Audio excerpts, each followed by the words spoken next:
Stories are the most powerful thing on earth. They are literally life and death. Wars are waged based on the story of who is the hero and who is the villain. You are the result of a story your parents told each other, the one-night stand, the soulmate, and friends who became so much more. Life and death. So wouldn't you like to understand them better, these stories? How Story Works, an elegant guide to the craft of storytelling by Lonnie Diane Rich, demystifies stories and helps you understand why you love what you love, why you hate what you hate, and why prologues are almost always a bad idea. How Story Works by Lonnie Diane Rich. Available on Amazon in ebook, audiobook, and paperback form. Get your copy today.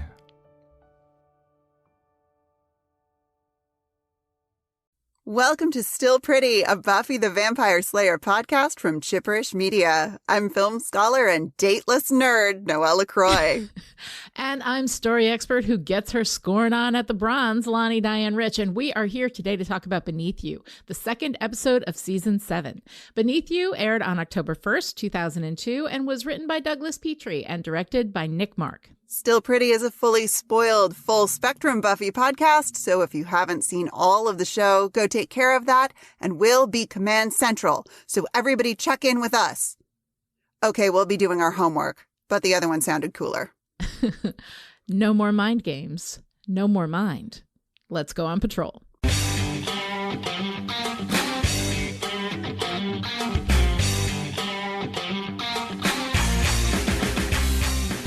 In Beneath You, we open with a pink-haired rock girl in Frankfurt being chased by men in cloaks and then stabbed and killed with an ornate knife that...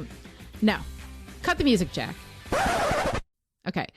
What the fuck is with this? I mean, it's got actual rhinestones on it and is all ornate, and I get it. It's a special knife made to kill potential slayers and everything, but they're potential slayers, and you can kill them with shit you got lying around the house. In a pinch, a steak knife or some rat poison will do the job, and it's just inefficient is what I'm saying. How many bringers you got the first? Like, let's generously say 100, right? So you've got 2 on each of these missions. That's 50 missions at a time. Their eyes are all scarred out, so you got to have them travel on the sly so as not to induce a global panic. So that's what? Carts?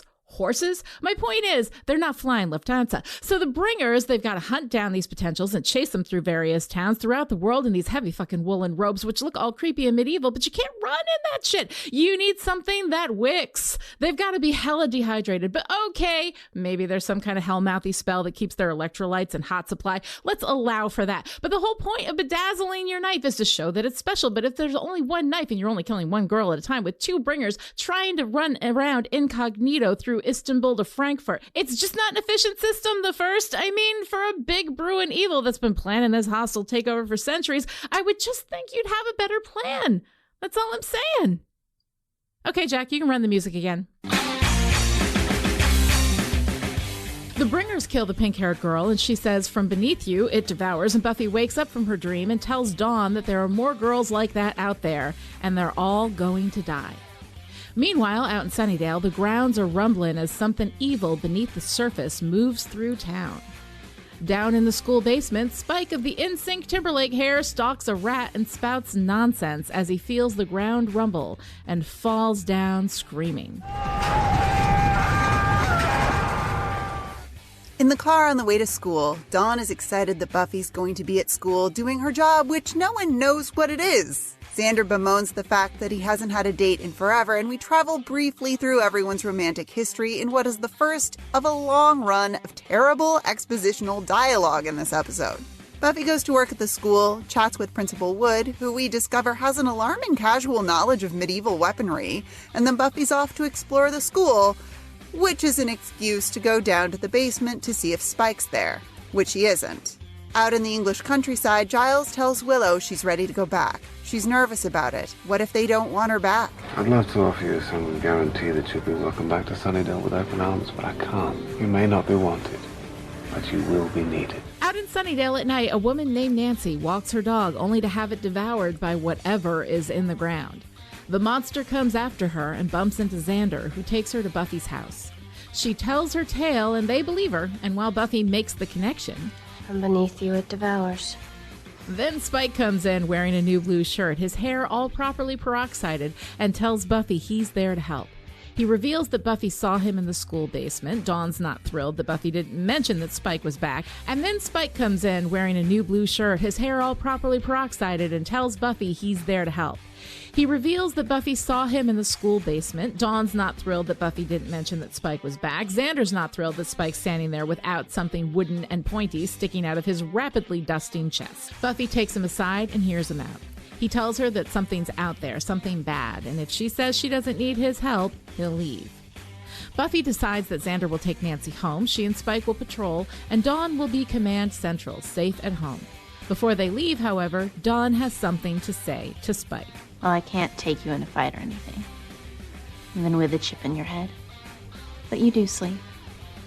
If you hurt my sister at all, touch her, you're gonna wake up on fire. Buffy and Spike go on patrol, examining the hole in the ground where Nancy's dog was eaten. Buffy tries to get Spike to tell her what happened, and he won't. He hands her the flashlight, and she flashes back to the attack. Spike looks away, ashamed. At Nancy's apartment, Xander walks her inside. There's some mild flirting, and then the subterranean worm comes for them. They run, and Xander suspects it's not a coincidence that Nancy got attacked twice in one night. Nancy reveals that her ex-boyfriend was abusive, and she wished it would stop. Wish? Anya's holding office hours at the Bronze when everyone busts in, wanting to know what she did to Nancy's ex. She says Nancy wished Ronnie was a worm, and Anya turned him into a slug-off demon. Same filing. It's not cheating. I just embellish. Anya argues for a bit, then gets distracted as she recognizes that Spike has a soul now. She starts to ask him about it, and he punches her in the face to get her to stop. Buffy steps in, and she and Spike fight, and he insists he was just messing with her, and he hasn't changed, and oh god, it's so bad. Nancy runs off, and I don't blame her, and Buffy runs off to find Nancy, leaving Xander to convince Anya to reverse the spell, and just plain leaving Spike. Hey, is that it? Little touchy feeling and off to the bat poles? Outside, Nancy gets attacked. Again. Buffy finds her in an alley and tries to help her as Ronnie the Slug-Off demon comes up from beneath her to devour. Spike shows up, wielding a long pipe, and he fights the demon with it. Just as he stabs it, Anya reverses the spell, and Spike impales Ronnie as a human. His chip goes off and he screams. While Buffy tries to get an ambulance to help Ronnie, Spike rants, telling her about the death and devastation that is coming. From beneath you, it devours. Spike runs off, and Anya and Xander appear. Nancy sees Anya and blames her, then disappears into the night. Buffy tells Xander and Anya to watch over Ronnie, and then goes after Spike. She finds him in a cemetery chapel, where he talks in gibberish, but she figures out what happened. You got your soul back. Spike tells her that he got his soul back, for her, and now he wrestles with the whispers of the dead and what he's done. He tells her that he did it so that she would forgive him, so that he would be loved. She watches in horror as he walks toward a crucifix, leaning against it as smoke rises from his searing body. Can we rest now? Buffy, can we rest? Okay, Noelle. So here we have, I think, I don't want to jump the gun too much on this, but what I think we can all universally admit is a terrible episode. But with a powerful ending that actually is one of my favorite moments, not just in this episode, clearly, but like all of Buffy. Like, this is one of my favorite moments. So I feel a little conflicted about this episode. How do you feel about it? This episode didn't hold my attention long enough for me to have a real, solid overall impression of it. Mm-hmm. I mean, there are bits of it that are fantastic. Yeah. But it's a big, jumbled mess. And what in the ever-loving hell is going on with Spike? I mean, I know what's going on with Spike, but what? No. Spike does not make sense. We're going to talk about Spike in detail in a little bit, but like it is a hot mess this episode. And I hate it because it could have been really, really good. We've got this wonderful ending, with Buffy and Spike, which is so incredibly powerful and such a good moment. And the rest of the episode has things in it that are nice. Yeah. But it's wrapped up in such a mess of weirdness and nonsense. It feels like it's written like bad fan fiction. And this, I say, like, I'm not taking a swipe at fan fiction. I said bad fan fiction. I did not do what everybody else does, which is presume that all fan fiction is bad. It is not. But this feels like the kind of fan fiction where somebody is showing off all of their knowledge of everything that has happened ever in the history of the television show. And it's so incredibly poorly written. It is, I would say, the worst written episode of Buffy, if not the worst episode itself.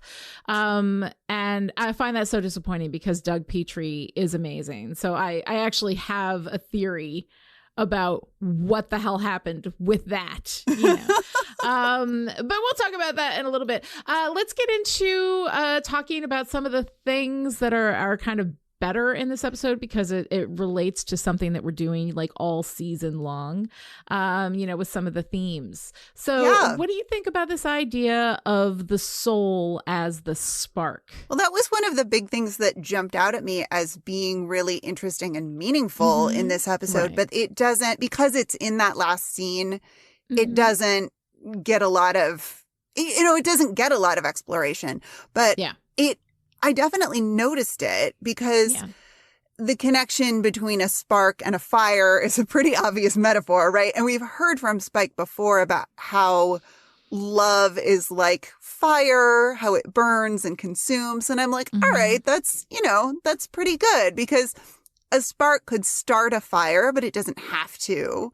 Right. And I like the idea for Spike specifically of the spark as a prerequisite for love, or what he thinks of as being love and what he thinks has to happen, in this whole, like, he got his soul for Buffy, for love, and the soul is a spark, but then maybe I don't know. It's almost like he misunderstood the assignment.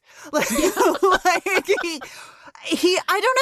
I like it. And it's not fleshed out here in any real way, but that connection to fire, the idea of a spark is something that activates or stimulates, the idea of a soul as inspiration. And I just love the image of the soul as a spark as something tiny, right? Because it's clearly for Spike this all-consuming, overpowering, overwhelming experience of having a soul again. And he is struggling to integrate that. But I love the idea that it's like this tiny little thing that could have such a huge impact, which goes along nicely, I think, with a lot of the themes of the show overall, that it is it is the effect of one thing or one person or one decision or one moment. I mean, that's not unique to Buffy. That's something that we love to do in storytelling. But it's a beautiful image. And it's something interesting to think about, I think, as we move forward this season and talk more about the soul. I mean, because we're going to get into that again, right? Like, oh yeah, we're going to go round that mulberry bush again in a big way. Yeah, but the soul as spark, I think, is just a really compelling image, idea, metaphor, all of it. Yeah. Yeah. No, I think that it's nice. And I like the way that he talks about it, because he does talk about it in this metaphor that very slowly dawns on an increasingly horrified Buffy. Yeah. That he got his soul back, which is going to be a complicated thing, right? Because one of the reasons why she could never ask me why I could never love you right?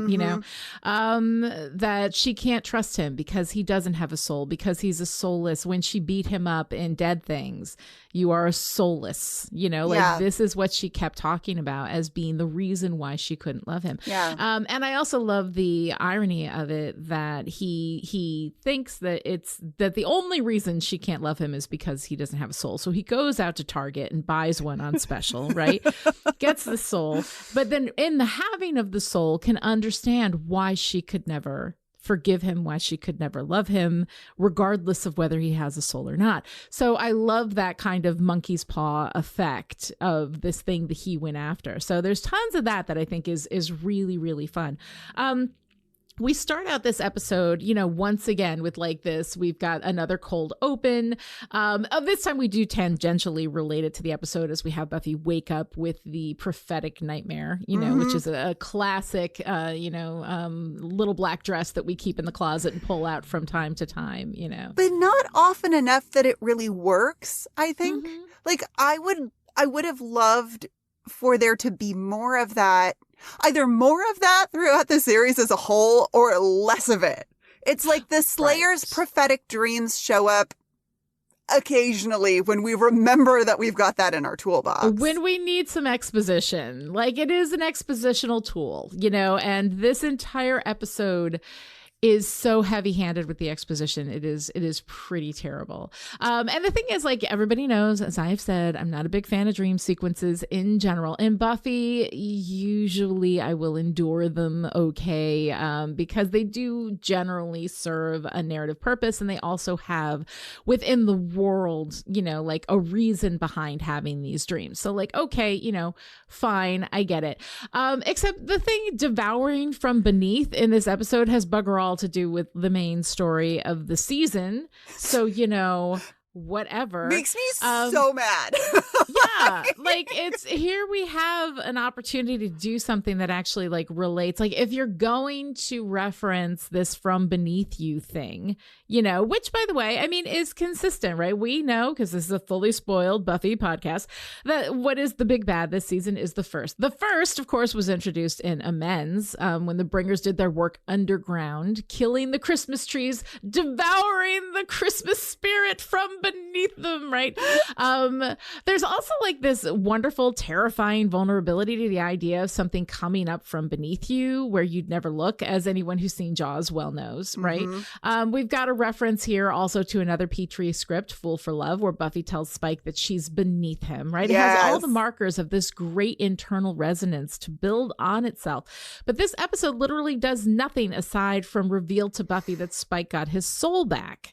That is the only thing that this episode does that matters at all. We don't see Nancy again. We don't care about her dead dog. We don't care about the fact that Spike probably killed or at least very much maimed this man, who is also abusive, and God only knows what's going to happen from that. Like, it's just none of this episode is relevant at all with anything. But we open, with this like story that's going to carry through, the killing of the potentials worldwide. And we have this ornate knife that is, I don't know, bedazzled with what it's supposed to be. So much. Oh my God, the knife makes me crazy. It is so annoying. Partially because it's supposed to be like, I'm presuming rubies or precious gems that have some kind of magical power or whatever. But what it really looks like cheap rhinestones. And why does a knife need precious gems to kill? Like a knife is a knife. What do the gems give you? +5 to knifiness? I mean, what the hell is that? I'm sorry. The knife really annoys me. I hate it so much. And it looks super cheap, and it's pointless, and so to speak. Whatever. Yeah, exactly. So to speak. There you go. It is narratively pointless, but I can let that go. The thing is, we know that young girls are being killed by creepy guys in cloaks with a special knife, and that's creepy. But you know what? They're not. There are a lot of things. They're creepy guys in cloaks, but they're not beneath anybody. They're on the same level. Yes. They're chasing this girl. They're not jumping up from beneath and devouring her. They're just so like from beneath you, it devours is something that does relate to the first, because that was how the first was introduced to us in Amends. But it's just yeah. And the whole we get it a couple times from Willow. The the Hellmouth is going to open and it has teeth. And I'm like, all right, that's pretty great. But then it's almost like the Sluggoth demon thing is like this, I don't know, it's like a twist and a fake out because from beneath you it devours. Great, cool. We have something that is literally devouring from beneath. And devouring. Cool, gotcha. Check.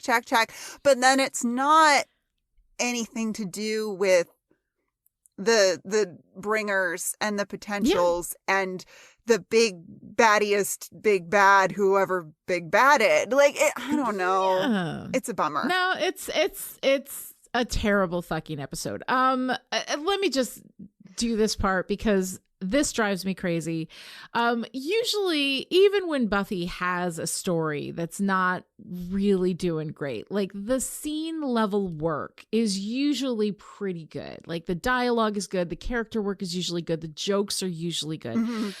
This episode, for some reason, is laden with backstory exposition, which, by the way, is the worst flavor of exposition. There's two kinds of exposition. There's backstory exposition and there's world building exposition. World building is the kind of shit that Giles had to do. Like, oh, there's a particular kind of demon and we got to research it. And the only way to kill it is this. And how are you ever going to do that? In 45 minutes. What's only a 45-minute show? Blah, blah, blah. That was Giles's job. It was a thankless fucking job, but he did it. And you have to do it because you have to explain certain things that are going to happen in the story, right? You know, Glory is a god and she cannot be killed and yada yada yada. We got to have that explanation. I get it. So world building exposition is something you have to live with.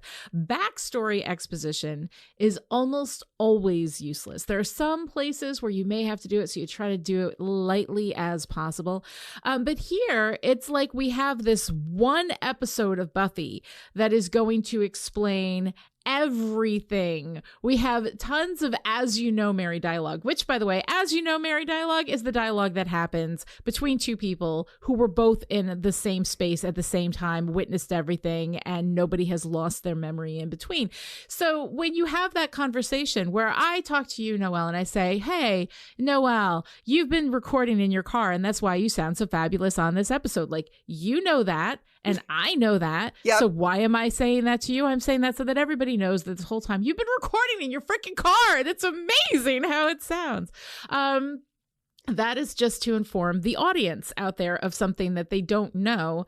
And you know it and I know it, so we have to do it. And in this case, it's not even stuff that the audience doesn't know. It's stuff that the audience remembers because they've seen. If they are in episode 2 of season 7 and they don't know that Xander and Anya used to be a thing or whatever, they can pick it up from context clues, right? We don't need to have like Xander walks in and Anya says, oh, hello, my ex-boyfriend Xander, which is not okay. We weren't quite that bad in this episode, but we were like almost that bad.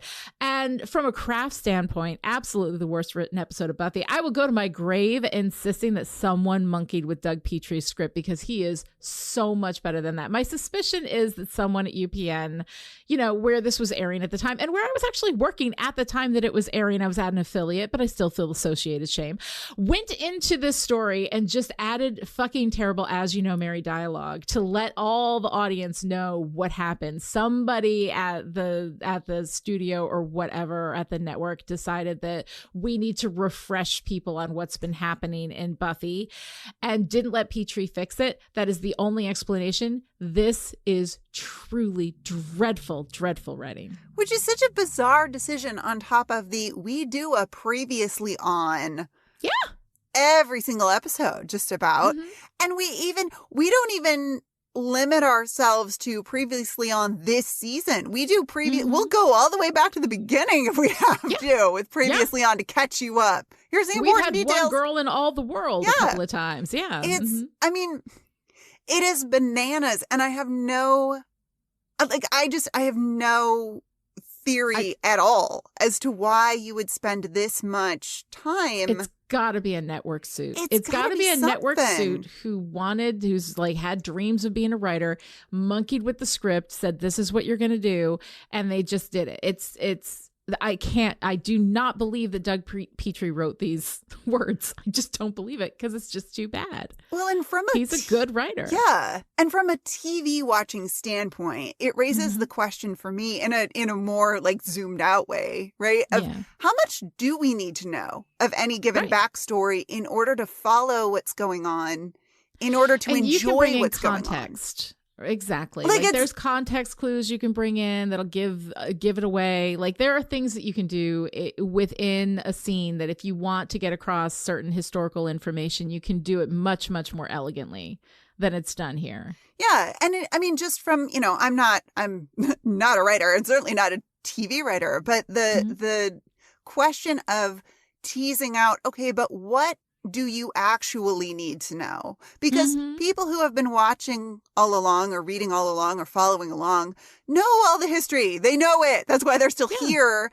And people who are popping in, at random probably don't actually need all of the backstory from all of the backstory in order to enjoy what you're doing.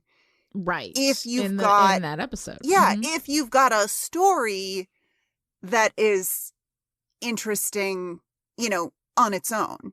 Yeah. And I think that's a problem here too, is the story is just like, what? Question marks for me.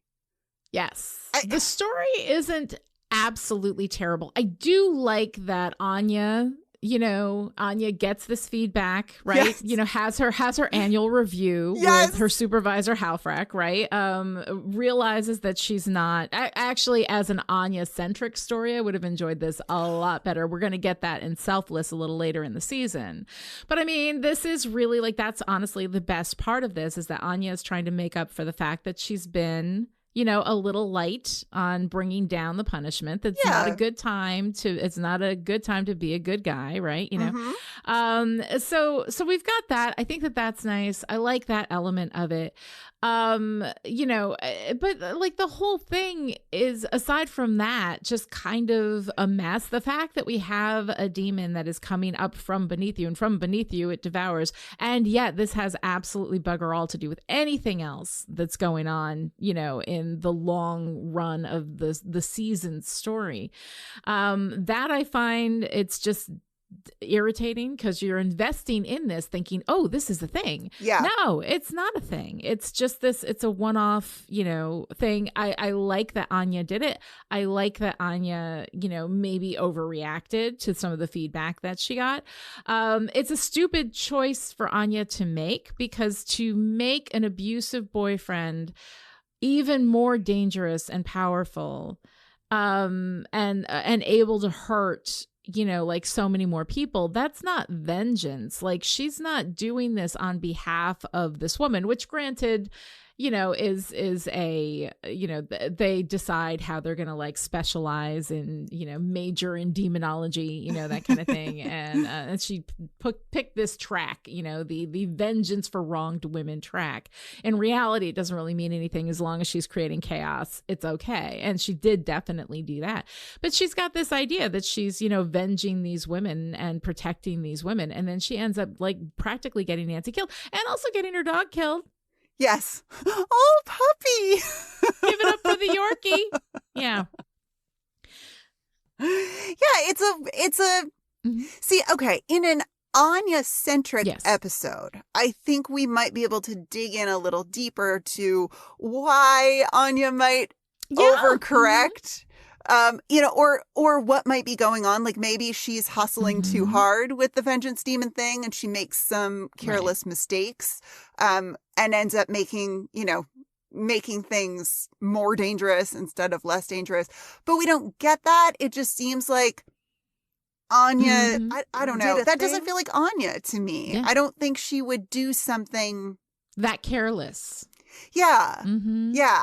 I don't see Anya making a dangerous guy more dangerous. Yeah, I don't see that either. So it doesn't make any sense. I mean, although we do see that happen in Selfless, I think it's done better in Selfless. So this is a beat that we could have saved for later. Yeah. You know, because we're kind of, we do the beat badly and in the background in this episode, and then we do it up front, you know, and in Selfless, and really kind of play that out, which I think is nice.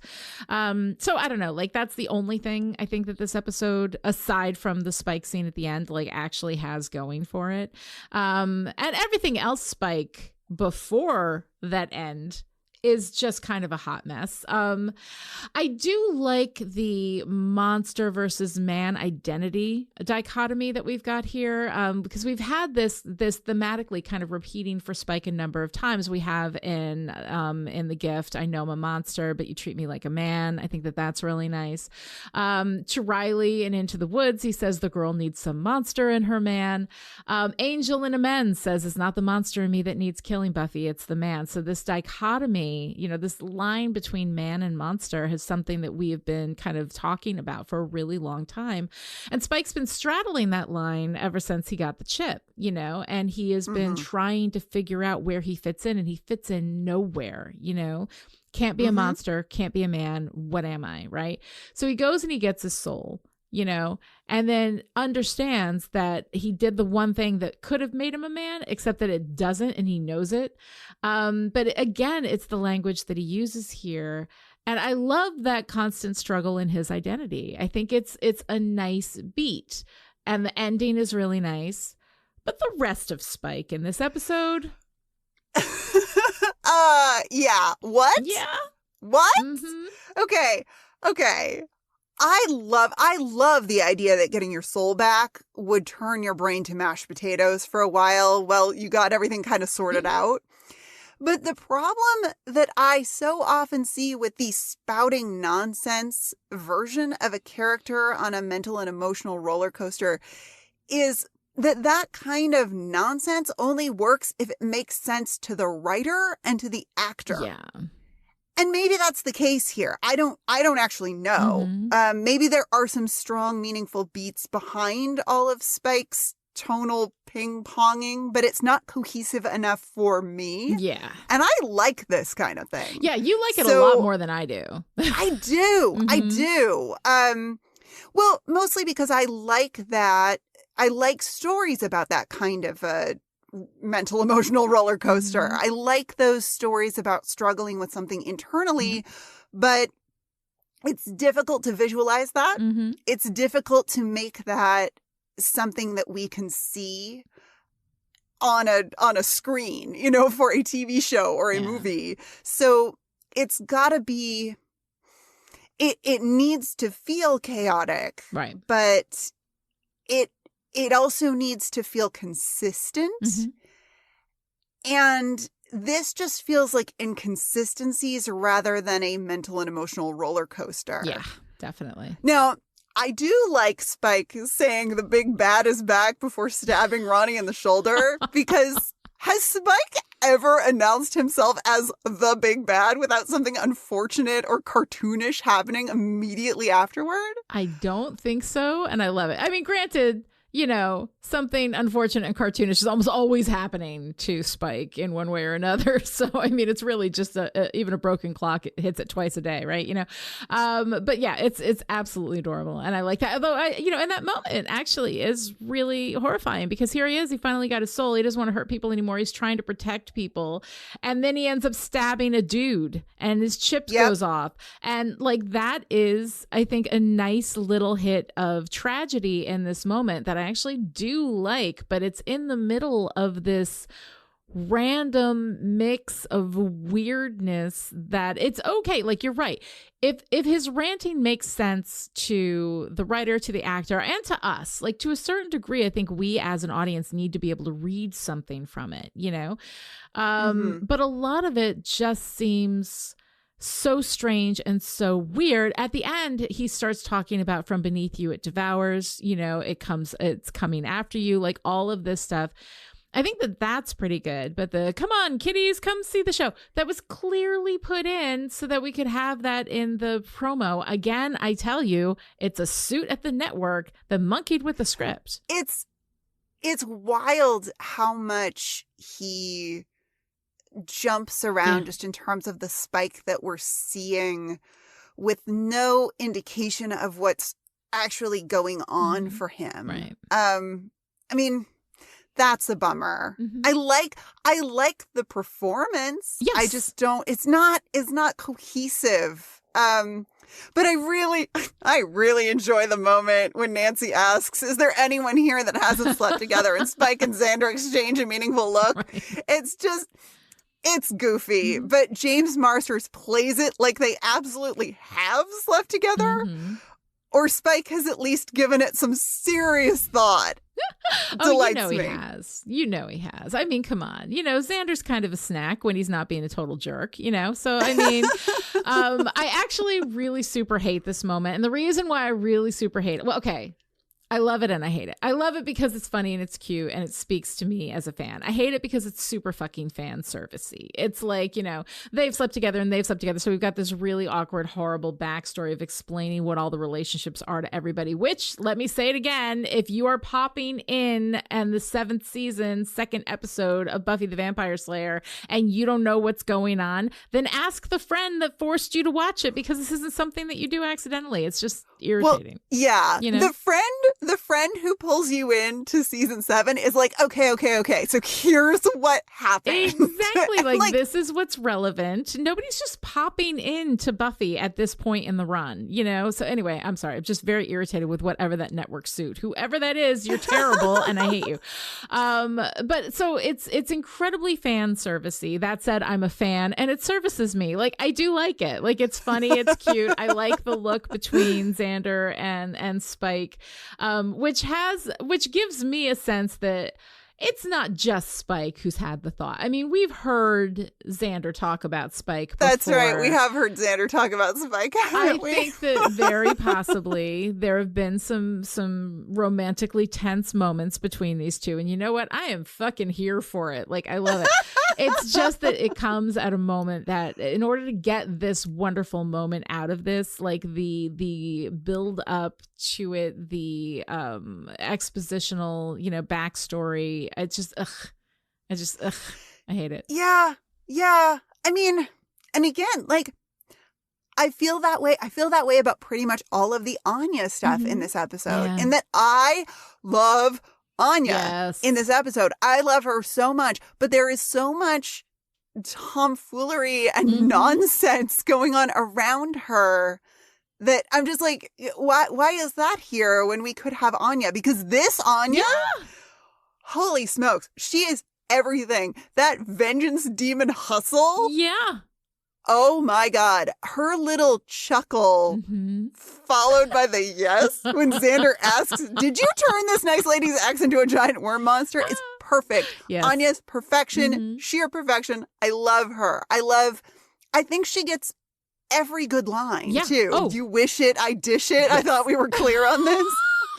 I had a quota. The guy had it coming. What's the big, like this? Yes. So good. Give me this Anya. Give me, like, I would do a season of this. Yeah. I would do a full season of the vengeance demon. She's back. She's trying to get her, she's trying to get back in her work groove. She's great. Yeah. And her little, puppy. Give it up for the Yorkie. Yes. No, I love it. I love it. It's so great. Anya is definitely Anya with the dark brown flippy hair. I love this girl. She looks great too. I don't know. Last episode, we had just a tiny little bit of Anya and she looked fantastic. She looks fantastic here too. Hair and makeup and wardrobe, just like, I don't know. Unbelievable. They're doing a thing. Yeah. She looks phenomenal. And I really appreciate Anya being a vengeance demon entrepreneur.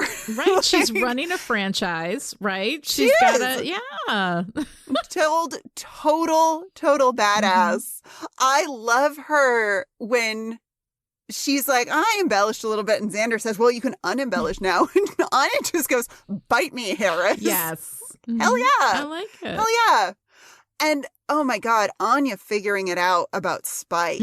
I think that's a nice moment. We could have played it amazing, way more subtly, Well, yeah. I mean, and I think she's playing it kind of subtly, like the excitement and the not. she's a little understated for Anya in that she doesn't blurt out, hey, everybody, Spike got a soul. She's like, she is genuinely curious. She wants to know what the hell happened to you. What did you do? Because she knows what is different. Yes. But then she wants to know how and why and, all of that. But and then the Spike fight hits her. No. Yeah. It's so dumb. Okay, first of all, I do like Anya going all veiny faced and beating the shit out of Spike. Like that I like, in and of itself. But in this context, in the way that this is played, and Spike, she knows that he's got his soul. She has that moment where she's like, what did you do? And like, if in that moment he says something, because Spike and Anya have always been able to communicate. I mean, we saw them in Entropy. They are able to talk to each other. They understand each other in a way that nobody else in this group understands them, right? This is really great. It's a great moment for him to subtly be like, don't, and then Buffy's like, what? And then we move the fuck on. But instead, he punches her in the face. She punches him back. Buffy starts punching people. Everybody's having this big fight. It's this whole big thing. And then he plays this off like, you thought I had changed and that I went soft, but now I'm just as bad as I ever was. And da-da-da-da. And he plays up this whole incredibly stupid and non-convincing thing. Methinks the vampire doth protest too much. I mean, clearly that's bullshit. So all of that is... it's so weird and wrong, and it turns what could have been a really, really great subtle moment, into something so weird and cartoonish that I love the beginning of that moment and I hate the rest of it. I don't know. I don't hate the fight, but I kind of wish that it had gone a different direction in that so Spike hits her, which seems weird for Spike to hit Anya. It just, I don't know, that felt weird. But then, so then when she says, I'm so going to kick your ass, I kind of wish she had gotten to that it had been more of a fight between Spike and Anya, because it doesn't, Spike and Anya fighting doesn't ring true, except that if we'd had some sort of I don't know, if the stuff going on with Spike had been more coherent, in that we got more of a sense of Spike like trying to keep himself together. Yes, where we saw and that maybe, he was constant. He looks so smooth, Yeah.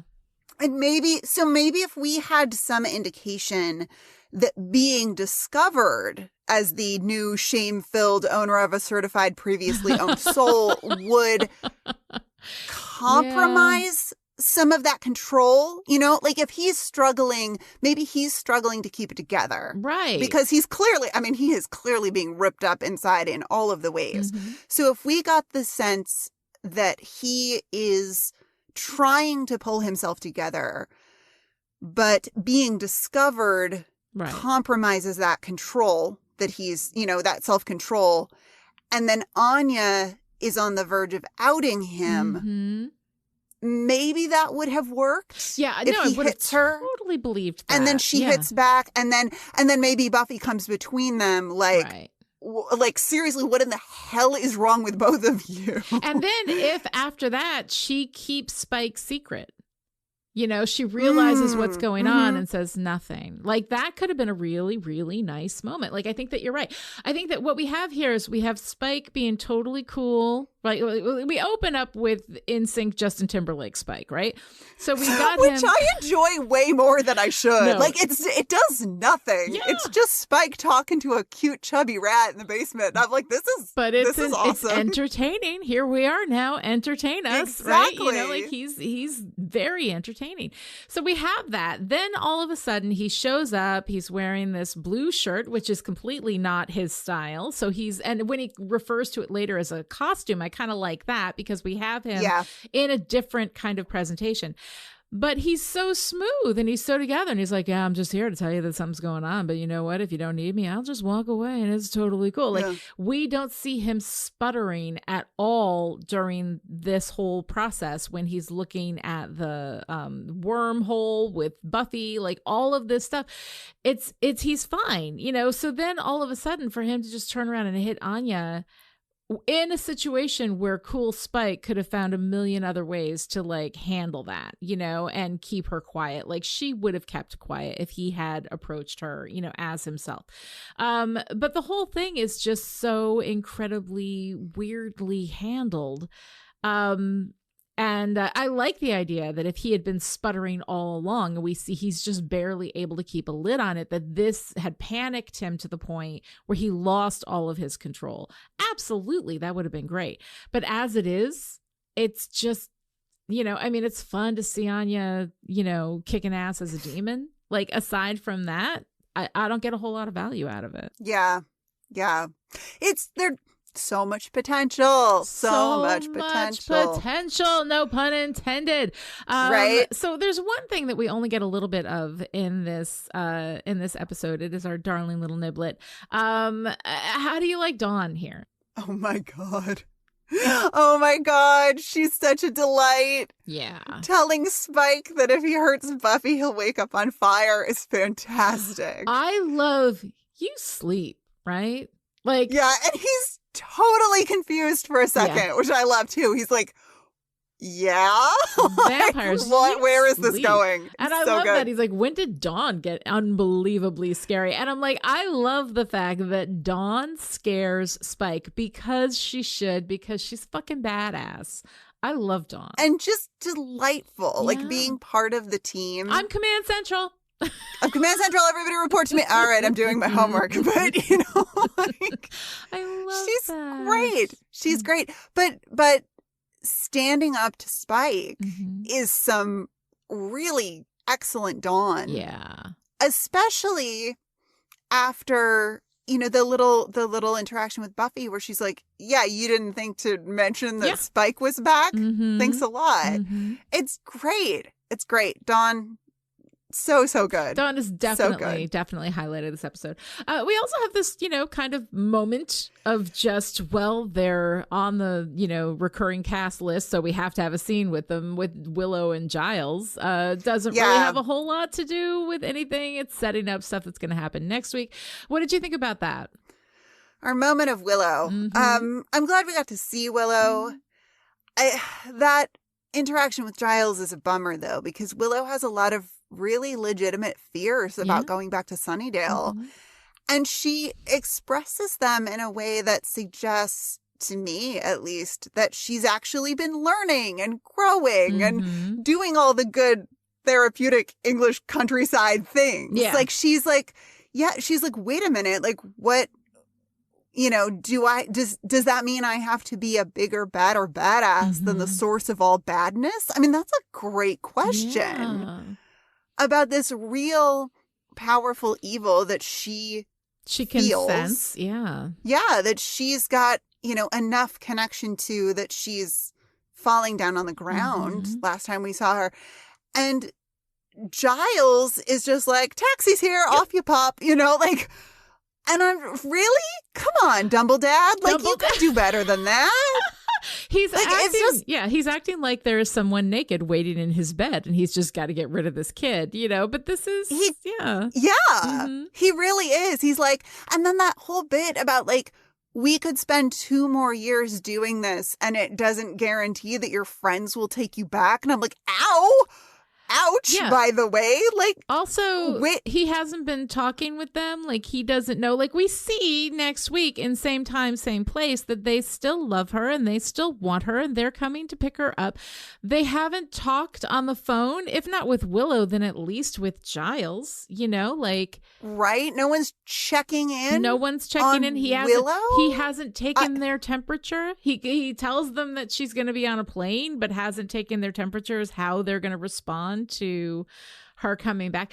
Like, all of that feels you know, constructed, you know. It's just, it's not. Yeah I mean, and it just feels very much like we're not taking Willow seriously again. Like we're not taking her big magical process seriously. Yeah. Mm-hmm. We're not taking her emotional response to that seriously.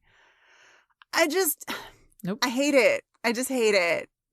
Yeah. You know, she's most, and then I don't know how I feel about the detail that she's most worried about her friends. That doesn't ring true for me. Mm-hmm. I would be much more, I would think she would be much more anxious about sensing this very real evil, having that connection to evil herself, understanding like the weight of that, the seriousness of that.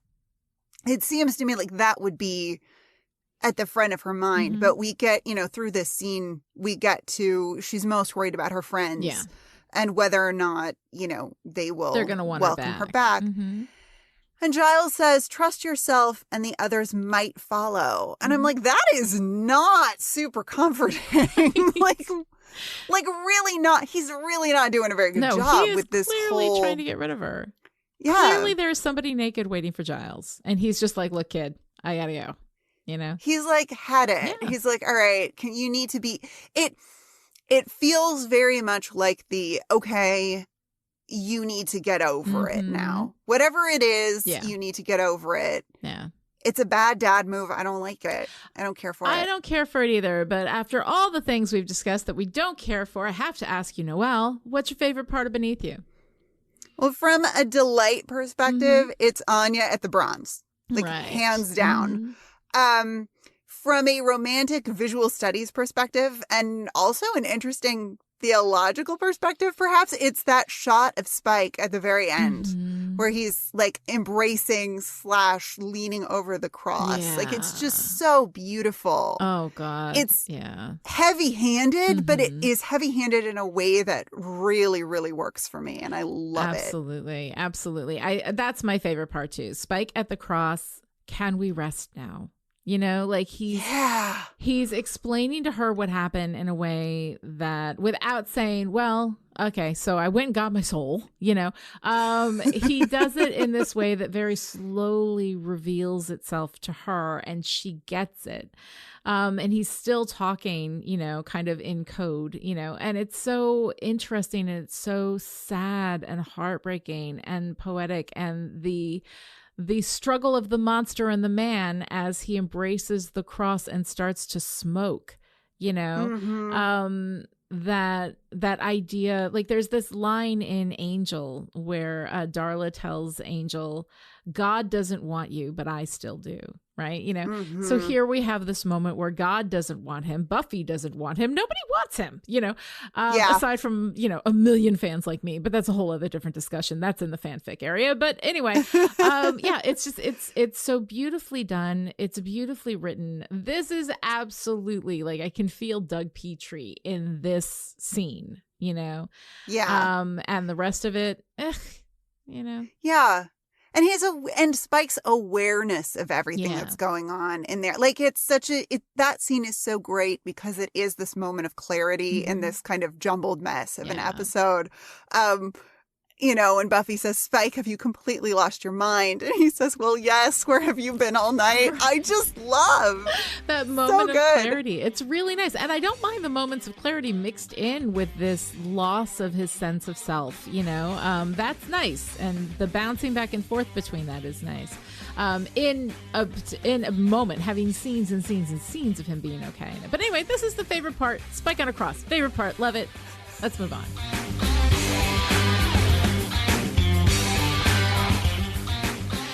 All right, if you enjoyed this conversation, would like to join and connect with the show on Twitter, follow @Chipperish and use the hashtag StillPretty.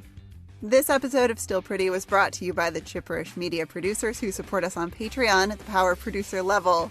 These people are the reason why Still Pretty is coming to you free and ad-free right now. So thank you to Stephania, Shelley, Rose, Jonathan, Alice, Kristen, Sarah, Christina, Erica, and Abigail. And this week's special message for our power producers: Bring the wife and kitties. Come see the show. To find out how you too can support Chipperish Media, visit patreon.com/chipperish. Other ways to show your support: write a great review on Apple Podcasts, tell your friends about the show, or threaten to set Spike on fire if he touches Buffy. We will be back next time with same time, same place, the 3rd episode of Season 7. Until then, you wish it, I dish it. I thought we were clear on this.